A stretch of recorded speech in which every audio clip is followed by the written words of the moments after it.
So excited to meet you. Thank you. Scott Nance, we are here with Screen Rant.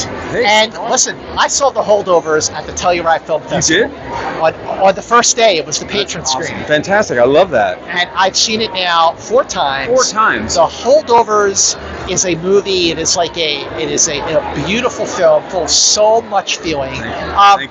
Working with, I gotta say, Alexander Payne. What was that like for you? It's like a dream come true. And it was so interesting because I actually was sort of a big slobbering fanboy of his. Like, I knew all his stuff, I'd seen all of his movies, and he read a pilot that I wrote and sort of tapped me to write this movie for him. So I kind of felt like, Charlie Bucket and Willy Wonka with the golden ticket. It was like just great working with him. He's an exquisitely great person too. He's just a decent, brilliant, wonderful collaborator, and so wonderful to work with him. And his sets are like chef's kiss, like very, very, very cool, very low temperature, very relaxed. So I have to ask you, this is the first time that Alexander Payne and Paul Giamatti have worked together.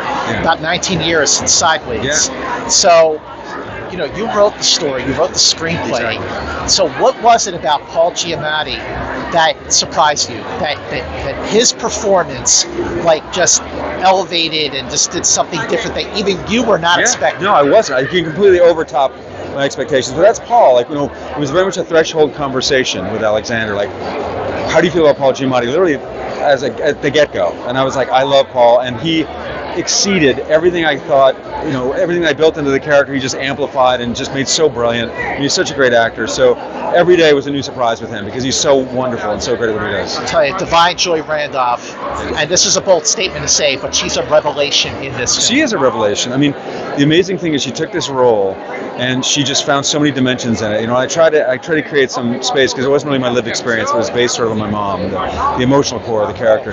And she just sort of came to that character and just expanded and just filled it in and did this incredibly nuanced kind of multi-dimensional performance. There's comedy, there's pathos, there's immense strength in it. I think she's a brilliant actor, and I was honored to have her in the role. Paul Giamatti and Divine Joy Randolph in particular are the frontrunners for their categories at the Academy Awards, Best Actor and Supporting Actress. What does that mean to you to see them doing so well so far this season, and in the movie that you wrote?